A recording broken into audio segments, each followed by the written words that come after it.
I'm sure you was happy he was the first kill in the movie. Yeah, like the movie really picked up after that.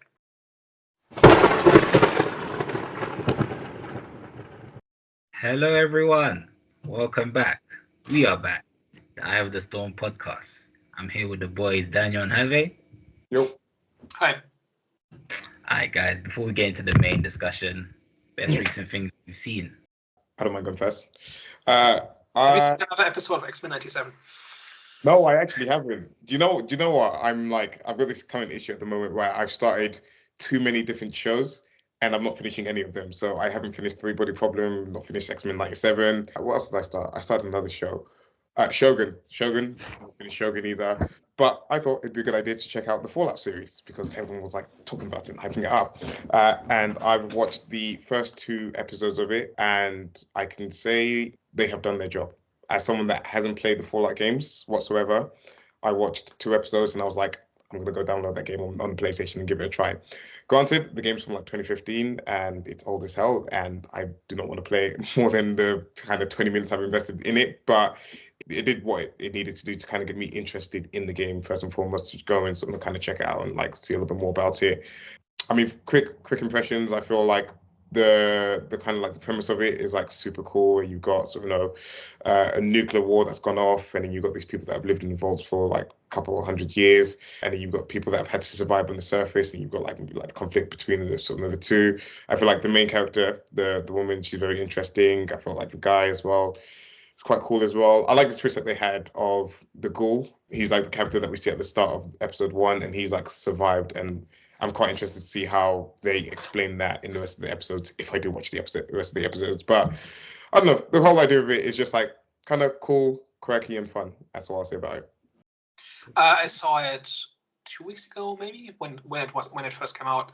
I think they really tried to get the Fallout feel right, from the sets to the character designs, the costumes, everything. It feels like they really looked at the games and then tried to translate that as much as possible. And I think this show is evidence that just being faithful is not enough, because the story is really lacking, in my opinion. I've seen the whole thing, and I think the pilot episode is, as usual, much stronger than the rest. And I'd be curious to hear your thoughts once you've seen all of it, because around episode 3 or 4, it really started to fall apart for me. And by the ending, I actively was checked out. Specifically, it's way too much stuff. The story is very dense and very convoluted, and there's a lot of getting this character to that place to get that object to get to the other place. And it also feels like they had to cram everything Fallout into a couple of episodes, as opposed to setting up the things that they needed for the story and then telling that story with room for more seasons. And then the ending, I thought, really fell apart. But it's a valiant effort. I mean, that's disappointing. I'm not mad it exists. I just didn't care for it. Okay, yeah. But I will check it out whenever I have time to complete the series, and now that you guys know my thoughts. So I don't really have a best thing this week. I really tried, and everything I tried just ended up not panning out. My dishonorable mention is Out of Darkness, which was a movie I was really looking forward to. Everything surrounding this movie tells me I should love it, right? It's a small indie film. It's a horror movie. It's not only an original story, but also a very unusual setup. It's basically about a Stone Age tribe that migrates into a new area and then encounters a sinister presence. And I should have stuck to my rule of reading the spoilers before watching it, because it's one of those movies that changes the rules on you in the last 10 minutes. And I was really upset about the ending, because I felt like I got a rug pulled out from under me. Like I do not recommend it to anybody. It's a pile of nonsense. But it was filmed during COVID. They basically went into the woods and made a movie. The entire thing is in a fictional language to really give you this idea that you're looking into this distant past of 45,000 years ago. A lot of it is really, really good about it. It's except for the plot and the ending.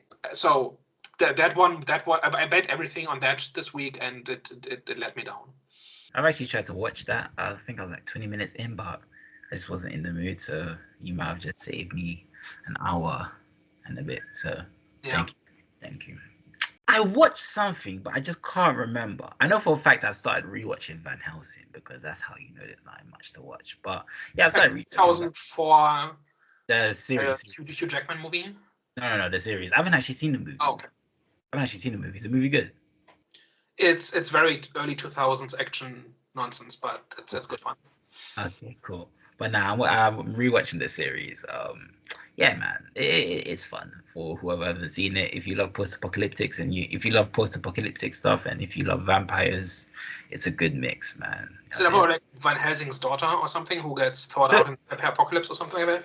No, it's not her daughter. I don't know if she's like the embodiment or if she's. All I know is she's a Van Helsing. I think she's part of the lineage. So I'm not too sure exactly who she is. I watched it so long ago, so now I'm literally back on episode 2, season 1. I don't remember how long ago I watched it, so I'm not too sure. I'm sure they reveal who she is, but I just don't remember what she was. Like if she was a great granddaughter or something, but I'm not sure. But yeah, it's a fun watch. It's a fun watch. But yeah, guys. Does it go somewhere? Sorry? It's like I remember watching maybe half of the first season, and it's one of those streaming shows that's really drawn out and it takes forever to get anywhere. Is this one of those? From what I can remember, I enjoyed it, but obviously we have different tastes in it, and I feel like I'm easily entertained when it comes to stuff like this. So I don't necessarily I don't even remember if she lived or if she died at the end.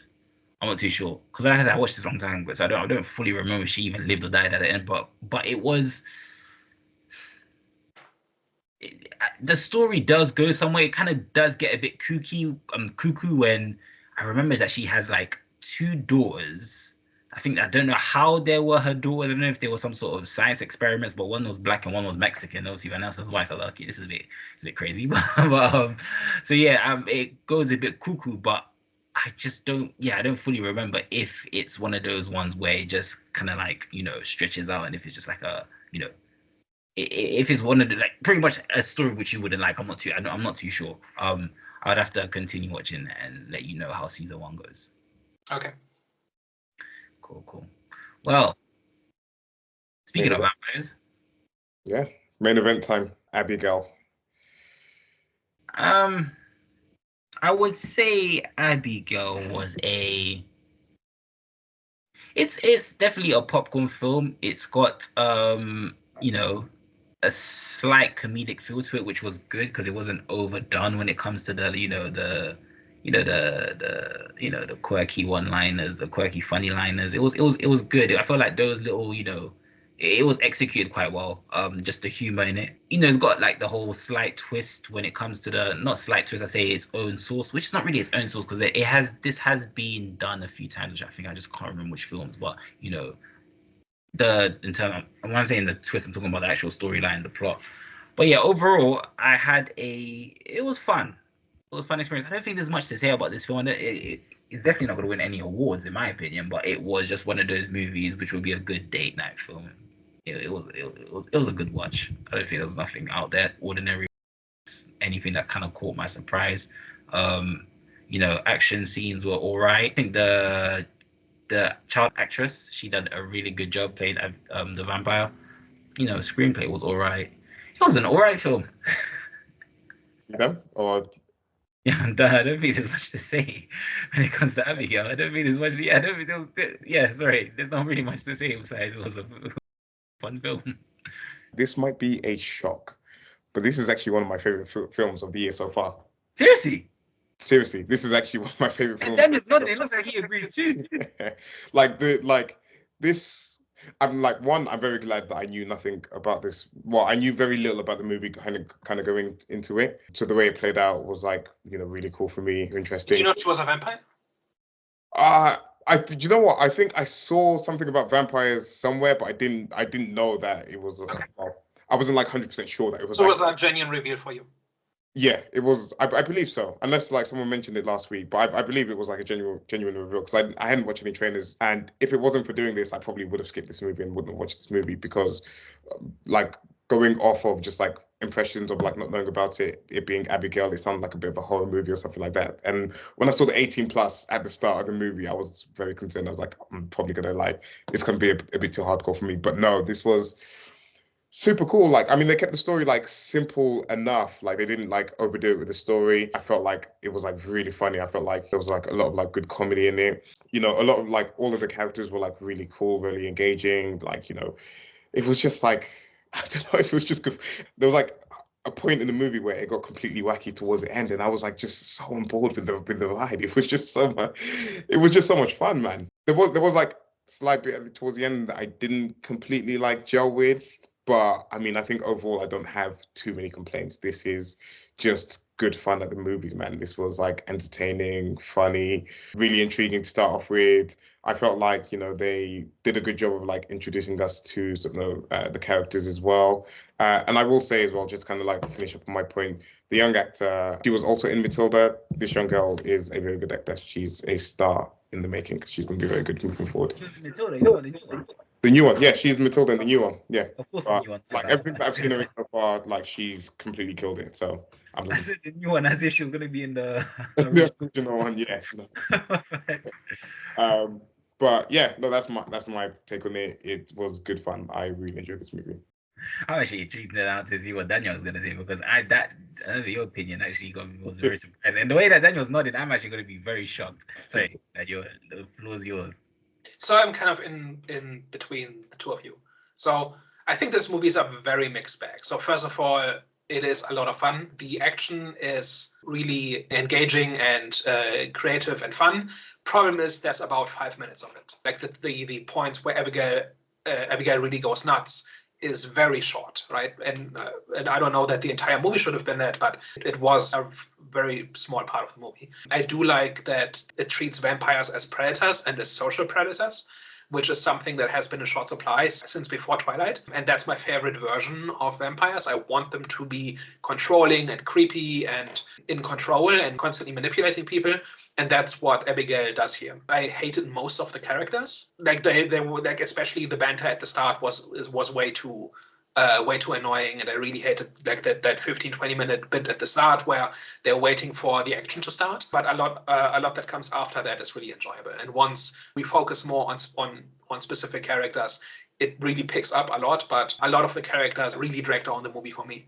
Also, I think the script is quite weak in terms of the actual story. There's a bunch of things that are set up but not paid off, or that are not set up properly at all. And also, I think the ending is way too long and convoluted. It takes something like over 20 minutes, the final sequence, and it just keeps going. And I think that one really needed a second pass. And again, the story is really quite underbaked, but this time around, the movie knows what it is and it executes that.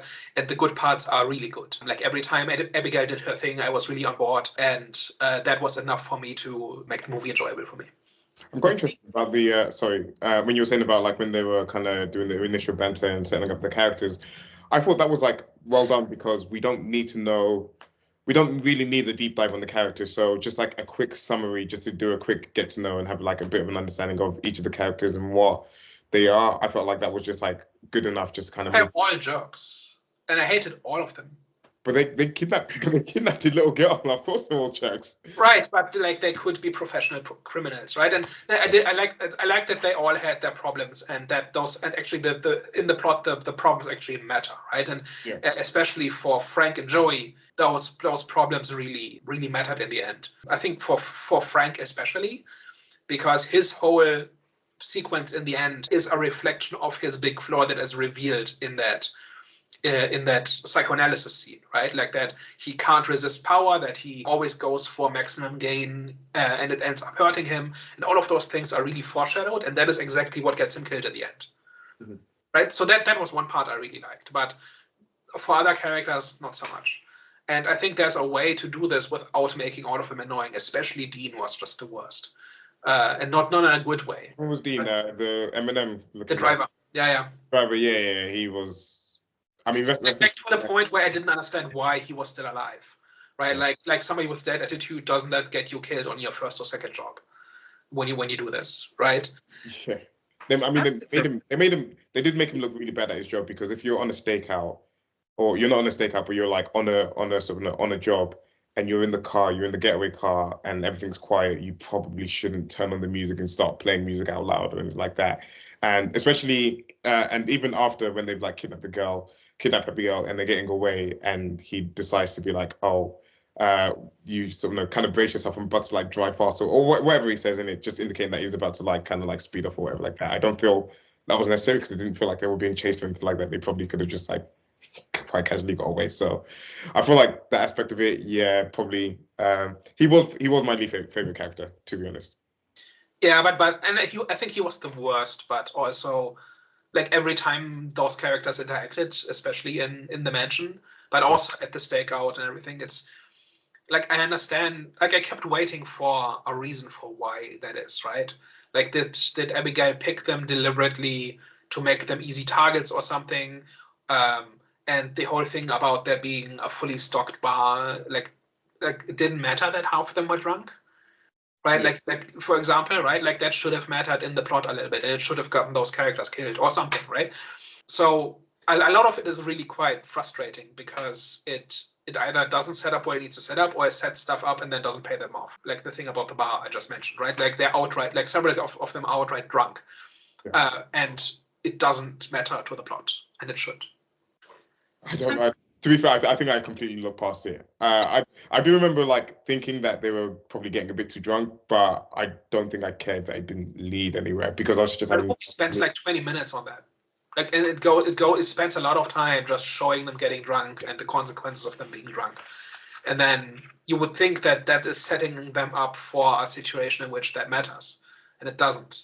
I just took it as it was just like a way of kind of getting the characters to interact, so you just know a little bit more about the characters as opposed to it being anything else. It's just like the casual before everything goes crazy.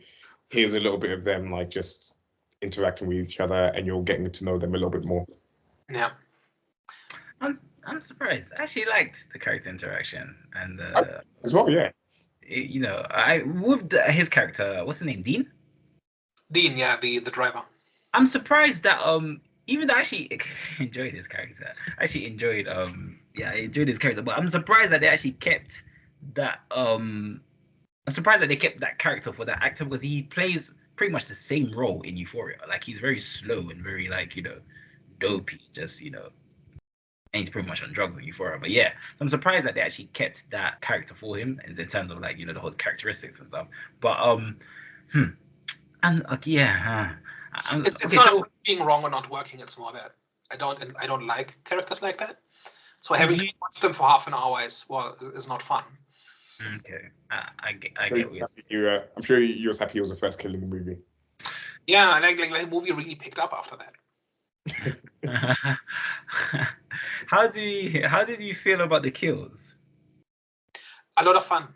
Yeah, like it's actually gory and actually like they could have gone further a little bit, but like given what we had, I really liked when Abigail goes into like ballerina stalker mode, and you know this whole playing with a food thing is really quite good and really gory, and this whole thing about how she's this centuries-old unstoppable killing machine, but she looks like a 10-year-old girl in a ballerina outfit. Like that juxtaposition really works, right? And I think that's the core of the movie, and I think they really pulled that off. It's just the foundation that rests on, I think, is quite shaky. What is it that you don't like about the story? Because again, like in a movie like this, I don't think I'm looking for anything too groundbreaking. Like I was very happy. Between when they get to the house and when the killing starts, what happens? Nothing. They wander around in a haunted house. Yeah. And not a whole lot of consequences. Like that's what I mean. Like exactly. Like consequences for what they're doing. But again, I don't, like in a movie like this, I don't expect it to want to be that clever and want to do a lot more. I feel like, again, like you said in your kind of like quick review, is that the movie knows what it wants to be, and it probably doesn't want to be that clever and like have so many different things that they set up and pay off. But they do try a little bit, like the thing about the window, where Joey opens the window. Yeah. Then later on it matters because that's the only place where the sun shines. Mm-hmm. Like I legitimately was surprised when that was paid off, because up until that point nothing had been paid off. Yeah. I kept making mental notes, and I think I forgot the specific examples, but Like one of them was that they check Abigail for a pulse after they sedate her, and she has a pulse. Why does she have a pulse? Like that should have been the first foreshadowing that something was up, right? But they just gave a vampire a pulse. Why? Well, why?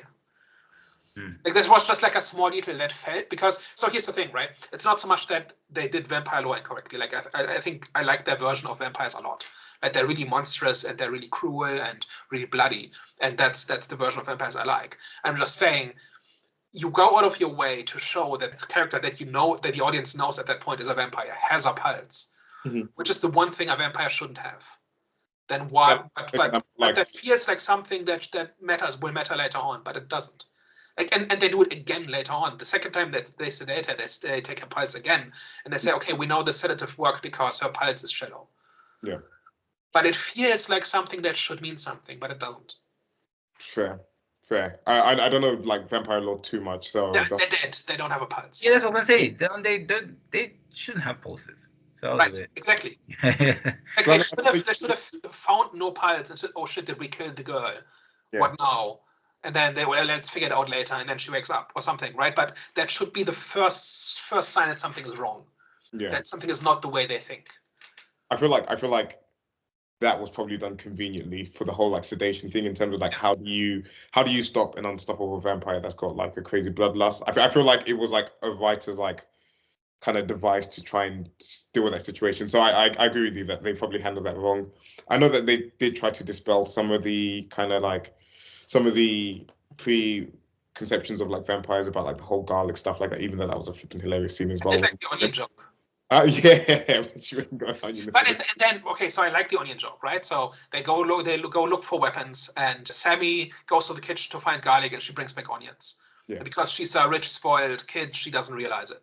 Yeah. But then in the next scene, she has garlic. Didn't someone say that they were going to go get garlic? Wait, right. Sammy goes to the kitchen to find garlic, and she brings back onions, and then. Yeah. Then they make fun of her, and she throws away the onions, and they walk away. And then in the next cut, she has a bunch of garlic in her hand. So they undermine that joke. Like that might just be a continuity error. Maybe they put in the joke at last minute or whatever. But point is, they make a joke and then they undermine it in the next scene. So there's like one of those little bits where they get sloppy. I feel like I'm gonna have to. I'm gonna do defense of the writers against Daniel here today. But I would say that, in defense of the writers, maybe off screen, someone was like, "That's not an onion. This is a real garlic. Here's a garlic. Let's go kill this vampire." Right, but at that point, it gets convoluted, right? So she goes to the kitchen to find garlic, brings back onions. They make fun of her, and then off screen they find garlic, and then next she has garlic without explanation. Yeah. Like it's not even that another character says, "Fine, I'll do it myself," and then goes to the kitchen and finds garlic or something, right? So point is, it feels like sloppiness in the writing, and it's not like if this was an isolated incident, then I wouldn't care so much. It's like a little continuity mistake, and it's a bit weird that it slipped through the editing, whatever. But it's just a small thing, right? But I think that's emblematic of the entire script, where everything is a little bit lazy and everything is a little bit sloppy. But then that's contrasted with these really strong two main characters and the really over-the-top, ridiculous, gory action. So I'm focusing on the negatives right now. I do actually quite like the movie a lot. It's just really frustrating that a movie that could be great is merely good because of these things, and they all seem really unnecessary. But can I say something? With these type of films, because I would like, the functional equivalent of this film for me would be like Scream. I don't really expect much from Scream, right? In terms Scream of like, has really strong characters and like stuff that's seriously ramifications. Yeah, I've never really thought that. I just thought it was a bad horror film. Absolutely. I just thought it was a bad, good horror film. It's turned into kind of a generic slasher series, but the first three are classics for a reason. Oh, okay. So if you're saying, sorry? No, I'm saying, did you like the last one? Because that was like the most recent one I watched, and I thought that was great. The last one was good, but it was bad at the same time. That's what I mean. Like same with Abigail. Like what I was gonna say is there's not a disconnect here, but I feel like we're watching this film in a different lens in terms of how critical. For example, like I'm not saying you're being critical, but I'm saying the reason why I think Hervé is being more light with the film and you enjoy the film more because the film was kind of like presented as, like I said, like a Scream. Like for me personally, I feel like Scream is one of those. Same with Halloween. I feel like these are one of these. They're great movies, but they're just bad movies, but they're great. And I don't know if that what I'm saying makes sense, but it's one of those movies where it's not known for its actual story, it's not known for like a great acting. Like it's like they kind of feed off bad acting. Like you can tell when someone's acting like sorry about that. I don't feel like the acting is bad in Abigail. I actually feel like no, the acting wasn't bad in Abigail. That's why I said like it was like an all right film. It was fun. The acting actually wasn't bad. I'm just saying it wasn't of the greatest. So it was one of those movies which I'll say is like, you know, the functional equivalent of it is Scream, but not obviously is not exactly like Scream, because obviously the acting in Scream personally for me is like some scenes they're intentionally acting terrible, especially with their reactions to certain moments, right? But for Abigail, it's like one of those movies where I wasn't expecting much, and it was just one of those films where, like I said, it's like a Scream. Like it's a fun film, and there are sometimes, you know, I don't know, it just wasn't. I don't think we should kind of see it from a. We can still like kind of, you know, give our critique on it, but I don't think it's one of those movies where, like I said, it's not going to be one of those films where it's going to be winning an award. It's just a experience, like I said, popcorn film. It's just like a fun experience type of movie, which, you know, I don't think. So I don't think I'm rewriting the movie with these criticisms. Like these are all. So first of all, if it's just wacky vampire action, then we need more than 5 minutes of it. I think.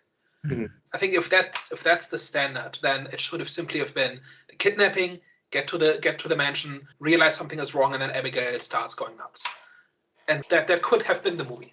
But it's not the movie. Like there's way too much focus on the characters for them to not matter, and there's way too much thematic stuff going on for it to not matter. And I'm just saying, given what the movie tries to do, it would have been better if the things it pays attention to actually made more sense, like the pulse thing, for example, or like the thing with the guy that's just a little bit of sloppiness, right? That's not really important. Like that's a throwaway joke.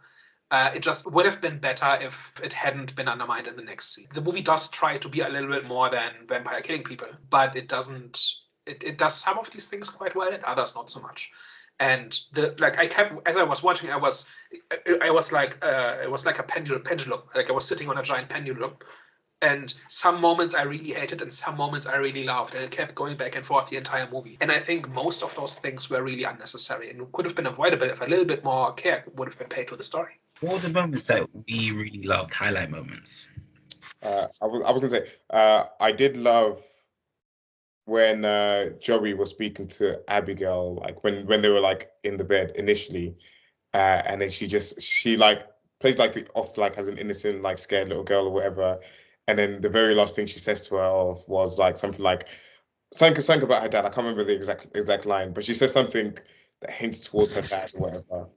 And then Joey leaves, and you could tell that like Abigail's put like some like fear inside of her, and I feel like that was like great, especially like for someone that, and again like the movie's called Abigail, so I expected her to be a little bit psycho, a little bit crazy. But for anyone that probably didn't have too much knowledge of what was going on, I can imagine that was probably like a great moment in terms of like actually realizing that, okay, there's like a little bit more at play, and this girl isn't just like this innocent girl that they've kidnapped or whatever. But yeah, that was the sense that something is wrong, right? That she's she's not quite like, even if you don't know the reveal. And I think this movie might actually be better off if you know what the reveal is, so that you can have this moment of suspense where you know what's going to happen, but the characters don't. Yeah. I think that's better than actually it being a twist. But yeah, I think that whole thing about her she keeps getting into people's heads. Yeah. Right, and I think that was really, really well done. I think as well. Sorry, just to add one more. Was after she's like kind of like manipulated people and like gotten into people's heads or whatever like that, and then you've got the whole kind of people pointing guns at each other. They burst into the room. No one really cares that they're seeing her face anymore because everyone's like super paranoid or whatever. And then what's the blonde girl's name again? The one that did Sammy. And then when like everyone's like holding guns to each other, and then Sammy's like slowly realizing that this girl is like uncuffing herself and shit's about to get real serious. And then she does that whole thing that she did at the start of the movie with like the reveal of her face or whatever like that. I felt like that scene I love that scene. That was great. That was pure fun. What I also really liked is a couple of times in the movie it matters that she's small. Right? Mm-hmm. There where she is this supernatural killing machine, but she also weighs like 30 kilos. Right? And a couple of times it matters where Peter especially just pins her to a wall or grabs her or whatever, right? And the fact that it doesn't matter how fast she is, it doesn't matter how how strong she is, ultimately she's still tiny. And they could have made that not matter, but they did in several scenes. And I thought that was a nice touch.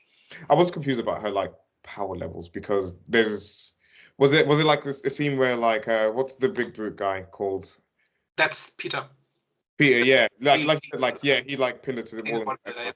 But then there was the scene where she was like locked up in the cage, and then she just like smashes the door, and like the cage goes flying or whatever like that. So I was a bit like is she like super strength or is she not or whatever? Like, and I know Peter's meant to be like Mr. Muscle or whatever, but you know, it's more about size. I think that like he can just grab her, and it doesn't matter how strong she is if he's got her by the neck from behind. Like it doesn't matter how, like if she can't get a hold on him, it doesn't matter how strong she is.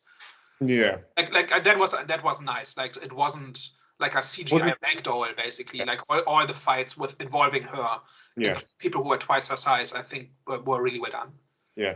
No, and I have no problems with that. It's just like, you know, if she's meant to be like this like super strong vampire, like can just like blow down like cages and stuff like that. If Peter's pinning her down, maybe she should have more strength. It was just that, and I like again, these are like very minimal complaints because during the time I couldn't care less, to be honest. I was just like, you know, purely entertained by it. But it's just like one thing that I call back to is like, okay, what's her power level? Yeah, I just like it when stuff matters, and I enjoyed that it mattered that she was small, strong but small. So if she gets a jump on you, then you're in big trouble. But if you get the jump on her, then you have a much better chance because she just can't reach, right?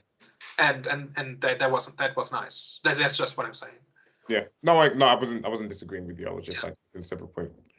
And then there's other things too, like when she kind of jumps down the stairwell, it just lands in a ballerina pose. Like there were little touches, right? Or when she's dancing with the decapitated corpse, that was nice. I enjoyed that. Okay. So you guys enjoyed that whole sequence where she's like mind controlling Sammy and she's just doing the ballerina thing. That was excellent, man. And the whole thing that there's two levels of being a vampire, and that Sammy was basically just a puppet, and that's why she adopted all the mannerisms of Abigail. Like at first I thought, is this maybe a bit cheap? But no, actually, as we got more information, it made more sense, and I enjoyed that. I actually liked as well how they execute the whole theme of, you know, when she says how she likes playing with her food, and that was really shown when she was chasing, what's the big guy called? Yeah, when she was chasing around the house, because she could have easily caught up to him. But the way she was just playing with him, running around the house, I was like, I definitely enjoyed that one. So that's the part where I thought the movie could have done a little bit better, right? Oh. But like the scenes where they are trying to essentially regroup and find weapons, and she's stalking them. There was a long period of time where she wasn't there at all, and I don't remember if there was a reason for it, if she was recovering from injuries or something. But there wasn't this sense of being stalked by this tiny monster. That should have been there a bit more. And I think the weak point of the story is that there are extended periods where just not much happens, where people are walking down dark hallways and it turns into a generic monster movie in terms of the visual language and in terms of what happens, and you could reshuffle all of those scenes and it would make very little difference. And that's really a shame. But when they actually do fun stuff, it's great. It's just not enough of the fun stuff. That's my big criticism. What I'm about to say might be a stretch, but there still could be some relevancy. So you know the whole, do you think maybe the reason why there were so long periods of her not actually being there and not doing nothing, could you say that kind of falls in line with playing with your food? Because you know when you play with your food, you'll play with your food and you'll leave it, and then you'll go back to it, you'll eat a bit and then you'll leave it. You know what I'm saying? Playing with your food, that could be, you know, a reflection of why she was doing what she was doing, where she was just leaving them to themselves, plan, do whatever they were doing, and then she'll come back out of the blue and, you know, it'll be go time again. So one of the comparisons that occurred to me when I was watching that was Alien. Because Alien also has this long period where the alien has hatched but has not attacked anybody in a while. But that scene is a lot more tense because we see the characters do constructive stuff and they work towards something. And also we can see that the alien is up to something. It's doing something. At that point in the story, we don't understand what that is. But it's not just spinning its wheels for 20 minutes. And here it felt like Abigail was kind of just spinning her wheels because the plot said so, because we had to have some scenes where they're wandering around dark hallways.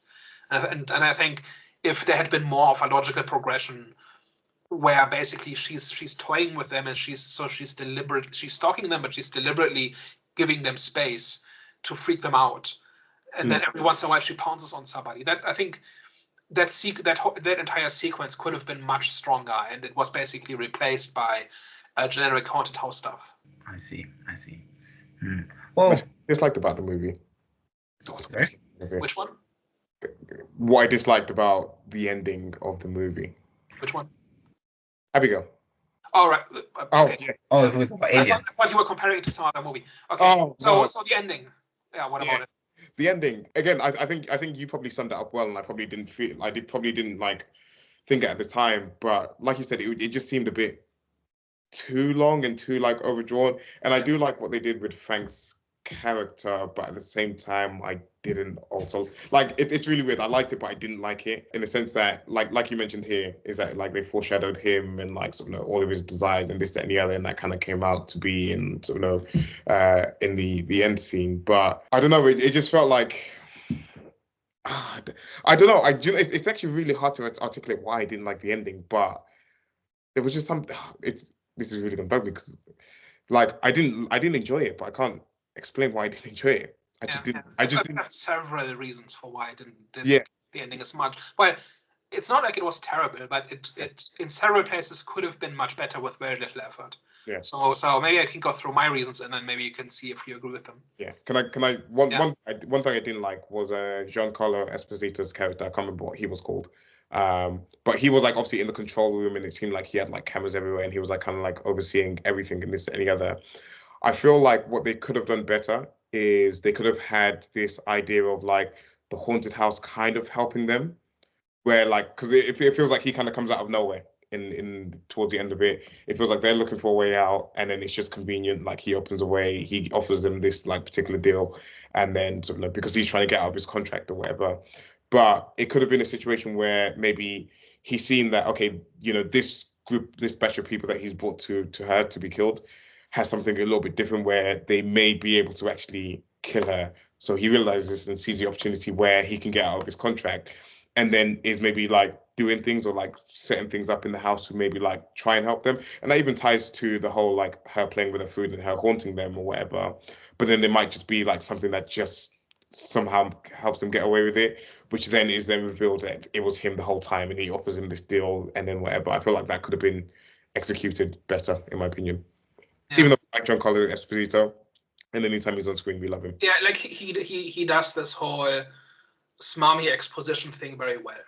Yeah. Right, and I think I've seen him in some other movies and shows, but I can't quite place him. I think I've seen him before. Yeah, I know which one. Was it Revolution or it was like a dystopian post-apocalyptic one? Could be, yeah. I think I think so, yeah. Oh, he was in The Mandalorian as well. Yeah, that's right. So he does his thing really well. Is my point. But so he's part of that entire sequence where it's just one twist after the other. Yeah. Like it's like an M. Night Shyamalan convention in there, right? So it's basically, I think I stopped counting at 5. I think, like it just kept going, and it felt like the writers just came up with more stuff to happen as opposed to it really building to something. And like one or two, like this whole thing about this whole power play where when you deal with a vampire, you deal in raw power, right? Honor doesn't matter, law doesn't matter, promises don't matter, money doesn't matter. It's just pure kill or be killed. And this idea of these 4 people jockeying for power or for like an alliance that will let them survive. Doing that for like 3 or 4 times in sequence, I think was way too much. Maybe should have been one big scene where everybody's personalities and goals and decisions up to that point build up to this one showdown, and then it can go one way or the other. Like that, I think would have been much better. But just doing it in sequence over the course of like 20 minutes is just way too much. Then the next thing is, I feel like they had ideas for Joey and Frank and for nobody else, right? So this whole thing about their personal flaws coming full circle in the end, right? For Frank, it's the pursuit of power and his lack of self-control. And for Joey, it's walking away from her problems and being unable to face them, right? Those were the 2 big character flaws that got them into that place in the first place. And those character flaws decide whether or not they live or die. And I really like that part of it. It would have been much nicer if it had been a little tidier. But a movie can always be better, right? So that's not like saying it could have been better is not really a criticism of a movie.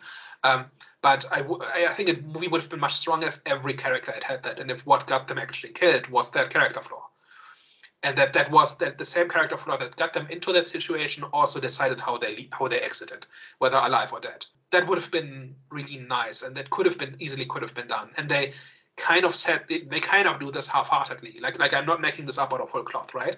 It's kind of there half the time for some of the characters. But it would have been nice if it had been if it had been a thing for everybody. And then the last thing I really disliked was Dracula. What? No. Yeah. So first of all, Abigail's whole thing is that she wants to get her father's approval. Yeah. Right? She's this centuries-old predator. She runs this vast crime empire on behalf of her father, right? But still, deep down, she just wants her father's approval. That's a really cool concept for a character and has a lot of potential. But then when he shows up, it's not paid off.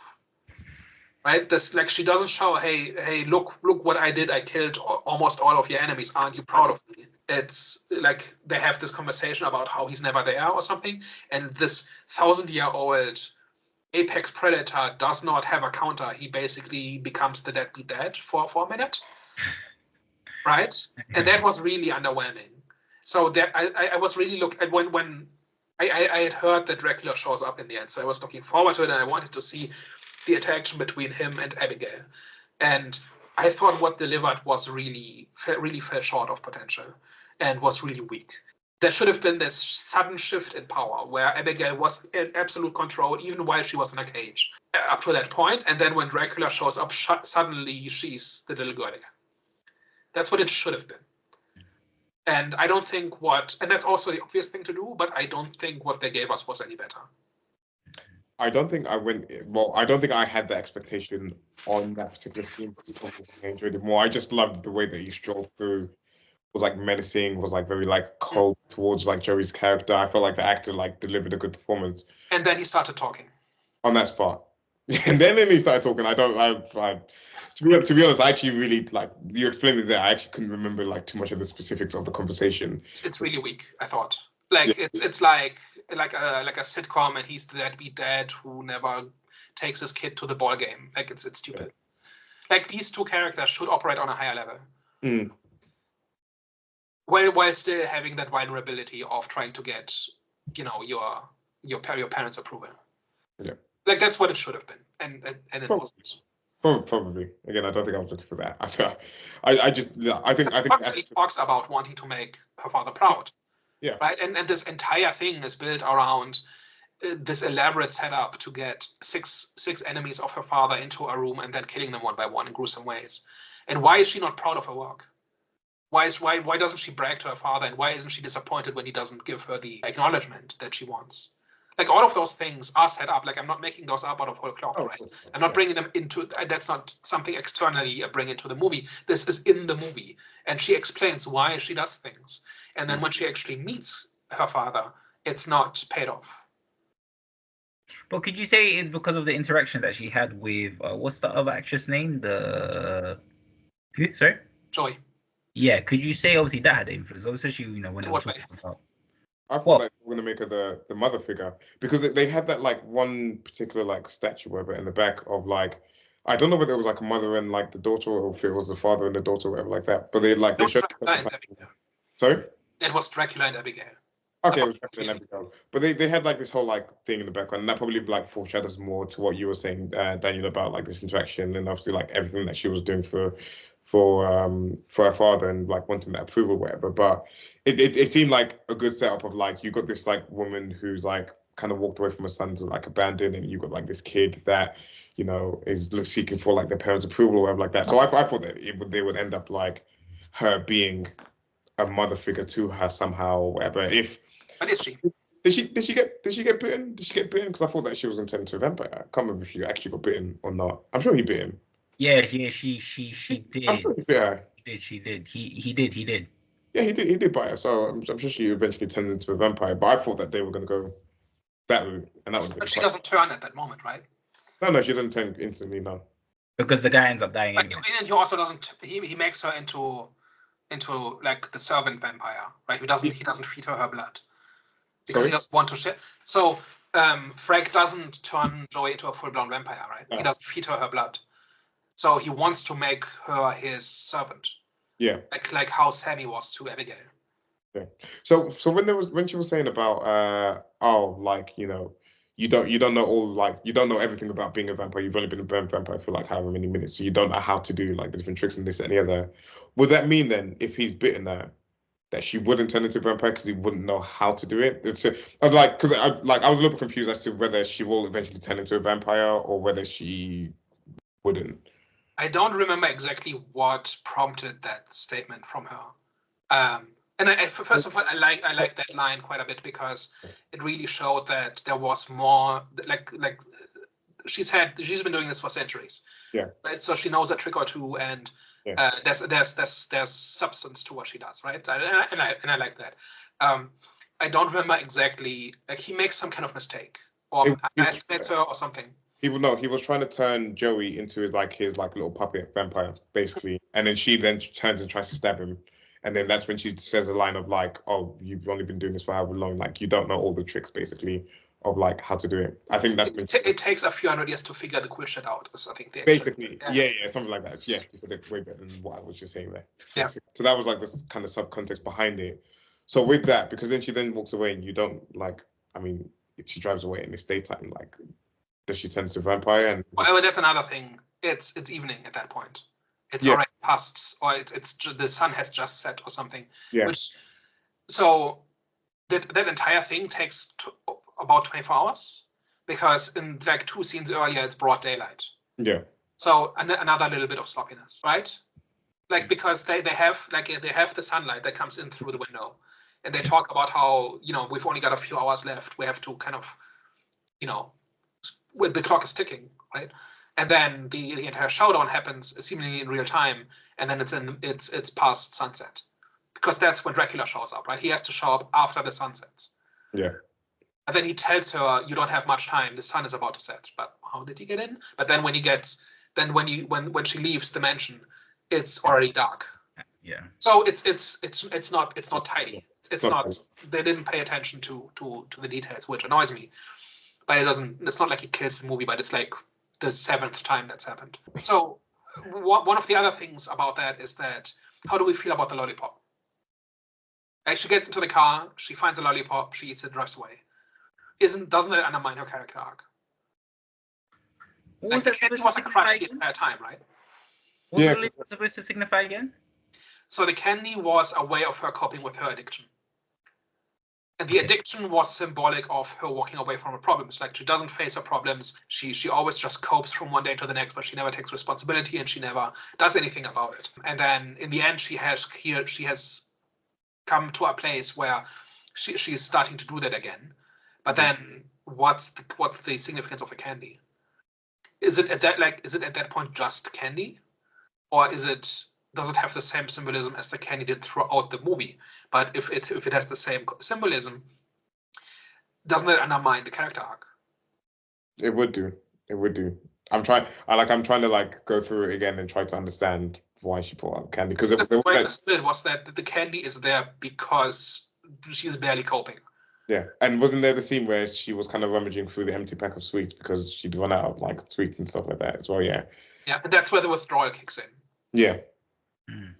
Which it never does, but also, that's the reason why she has candy. That's why she doesn't share it. That's why, like, it's a crutch for her. But then in the end, it isn't. Could it just mean she's back to life, back to normal now? Yeah, but wouldn't have, like in this language of cinema, shouldn't have been she finds the lollipop and then puts it away because she doesn't need it anymore. Yeah. Right? Like it's like one of those, like, there's several things throughout the movie where I say, okay, don't you see what you're supposed to do here? Right? Yeah. I don't know. Am I? It's the last thing that happens in the movie, right? Like, isn't it supposed to be important? Yeah. That definitely is not a stretch. It's a good point. I don't know. I'm just trying to think. I'm trying to be a lawyer right now and see maybe there was It's like the end of Terminator, right? No. Where Sarah Connor has survived, has escaped, and she's in Mexico, and she's at the gas station, and then visibly pregnant, she drives into the storm, and that's the last shot of Terminator. Like that, like it felt reminiscent of that, right? Like character has reached the end of her arc. She's living with the consequences and of her actions, and she's fully embraced what comes next. Mhm. And then she drives off, kind of in conclusion, right? Like having escaped the circumstances of the plot that has been keeping her from realizing her character arc. Like that, there's a strong parallel with Sarah Connor here. And she should have, like, the last shot should have been she drives away and then she throws the lollipop out the window and we see the lollipop land on the gravel. Yeah. And cut to black. That's how you end the movie, right? Hey, Daniel, the director. Nah, honestly, I agree. Or maybe this might even be a stretch though. Maybe because obviously the lollipop represented something. Maybe in that moment, the lollipop was just a lollipop, or she hasn't eaten in days. Maybe it's not. Maybe it's supposed to say it's not a crush anymore, but she also doesn't convey that in her mannerisms, right? She just seems to be glad. Oh, piece of candy. Like that. That's Yeah. Oh, another part I liked as well was like when she was like telling her like sad story about like her son and whatever like that, and doing this job to like be able to go back to her son or whatever like that, and then Frank's just like what on earth are you talking about? If you wanted to go back to your son, you could have gone back to your son at any point, like whatever. Like the 7 million wasn't needed. I liked his like arsehole moment in that particular scene. And it's funny, like a character like that, the way it was worded was he's supposed to be unsympathetic, but he was actually right? He's actually correct. setting us straight. Yeah.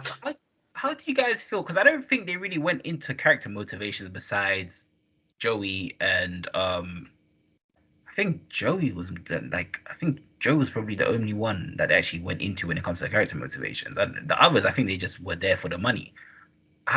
They all were there because of character flaws. But Joey and Frank were the only ones where it mattered in the end. Everybody else, I think, right? Yeah, because we don't even know why Dean or what was the army guy, which we haven't mentioned at all. Yeah, that's why literally my question was going to be, how do you guys feel that they didn't really go into character? Because I don't think from the whole conversation that they had, I don't remember. They say it, but it's not as fleshed out and not as significant. Yeah. I think he dropped out of the Marines or something. But the only thing that's not explained is that you know when like Abigail's explaining to them why she's brought them here and what they've done or whatever. Yeah. It's not explained. Obviously, the first two, but they're already dead. They're already dead at that point, so you can't. Yeah. For them. So with Ricketts, when Joey does her mind reading thing, she just lets Ricketts know that she knows that he was a Marine, and she leaves it at that. Yeah. And the rest is implied, which I thought was nice. Like we didn't need to have full exposition for everybody, but if somebody drops out of the Marines and then enters the world of organized crime, like we can fill in the blanks, right? I felt bad for him though. I felt bad for his character because he seemed like he was like of all of them probably the most professional and probably like kind of the most sensible, insane one in there, and obviously he was like the one that wanted to escape, and he was like trying to like make allegiances with like Joey and stuff like that because he saw that everyone else was a bit crazy, and then he died, and I was like, oh damn. Yeah. And I think Abigail just bites his face off, right? That's he takes a wrong turn, and then Abigail kills him. Yeah. I don't think she even bit him, bro. I just think she took off his head. Yeah. Damn. No, that was Dean. I think she took off Dean's head. And didn't Ricketts had his face clawed off. Yeah. Oh yes. That's this whole scene where he keeps standing, and as I think Joey turns around him, there's these gruesome wounds. Like I'm okay with not all of them having tragic backstories, and that would kind of be like a cliche as well.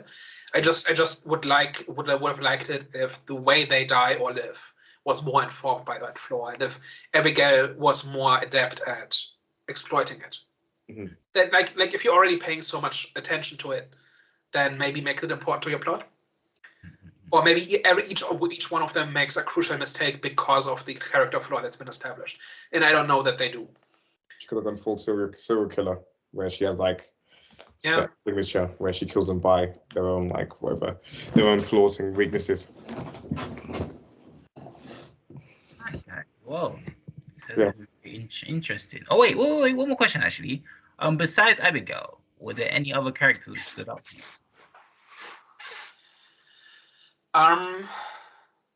So I disliked most of them, right? So they either were like Rickles, for instance, didn't do very much, so there wasn't much to like or dislike. Sammy and Dean especially were annoying. Joy and Frank were clearly the protagonists, or the major. Like Joy clearly was the protagonist, and Frank was clearly a major character in the story. I think Frank was kind of the most interesting because there was the most going on with him. And the way he kept trying to get the job done and kept trying to keep a lid on the chaos, I thought was probably the most interesting, whereas everybody else kept causing problems, he kept trying to solve them. But then he couldn't resist the cheap power when he got a chance at it, and that's when he threw it all away. So on that level, I think he's the most interesting. Like more interesting than Joey, in my opinion. I really liked Peter and Sammy. I thought that they were both hilarious during the movie. I thought the dynamic was all right. Yeah, I feel like, for like me, I love comedy in movies when it's done right, and I felt like, they both executed really well in this movie, and it wasn't the kind of over the top that you can sort of get in other lines. I feel like they towed the line really well in this movie. For me, what's his name? Frank? Yeah. Yeah. For me, it was definitely Frankie. He definitely provided he was like a antagonist and a protagonist at the same time. You see moments where you can see some he might be like the hero of the day, but then obviously he'll just go back into he'll just fall into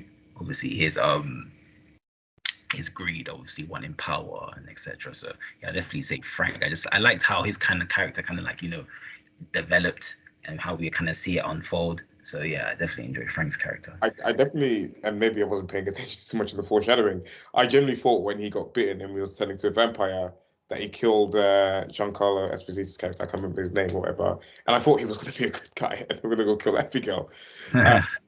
So I felt like they'd done some type of some little bit of redemption work on him, a little bit or whatever, and then they started to pair him with Joey. So I thought, okay, he's gonna work really well with her and this, that, and the other, and then no, they didn't. And I was like, okay. Yeah. So I did like that it goes completely off the rails. Yeah. And it just keeps getting bloodier, and by the end, the entire thing looks like the inside of an abattoir. Right? It's like that part I really enjoyed. It's just it's too long and there's too many twists. That's my main problem with it. But yeah, this whole thing about it's raw power and you wait you're basically it's like predators circling each other and one of them is going to pounce and you don't know which one. Mm-hmm. That's that part I really enjoy. Definitely. All right, guys. Well, last thoughts and ratings. Cool. Last thoughts. I'll keep it short and brief. Very enjoyable movie. Very funny. Very entertaining. Really good scenes. Really good acting. Simple enough story, which made sense for most part, which I know we've had issues with previous movies like Nightmare and stuff like that, where it didn't make sense. But this one kept it simple, kept it basic, did a lot of things well, and was just pure entertainment. So I'll give it an 8.5 out of 10 from me. Wow, I was not expecting that. Well, for me, I think it did its job, fulfilled its purpose. It was a fun movie. Vampire lovers will definitely like this film as well. Obviously, I like the twist how kidnapping the whole little girl and then obviously her actually not being an innocent girl and turn out to be a blood-sucking heathen. Yeah, man, it was. But like I said already, it's there wasn't anything that kind of stood out. It wasn't. Yeah, it was just a pretty basic popcorn movie, which was a fun popcorn film. I would give this I think I'd give this a 6.5. Yeah, definitely above average, and it was a good experience. It was a good experience. Jonathan, I can't wait for the day that we actually find a movie that we both like the same amount or dislike the same amount, because it's either I like it and you're cool with it, or you really love it and I completely hate it. So it was Dune. It was Dune, yeah. It was Dune. I mean, you can't go wrong with Dune. If you say you dislike Dune, I hear what you're saying. I hear what you're saying. Yeah. But yeah, no. Daniel? So I'm really glad this movie exists. I'm really glad I saw it. The good parts are really good. And for me, the highlight was clearly Abigail, and she's the kind of vampire that I like actually monstrous and actually a predator and actually constantly manipulating people. as opposed to, other versions that are less interesting, that kind of have defanged vampires for a long time. So every time somebody makes vampires actual monsters, but remembers that they're not just powerful but also intelligent above anything else, that's for me an instant win. And I think that really carries the movie for me. The problem is, and the criticisms I have of this movie are all fairly mild, but there's a lot of them. Like pretty much every other movie we've talked about, the story is the weak point, and it wasn't thought through, and there wasn't enough attention to detail, and it doesn't.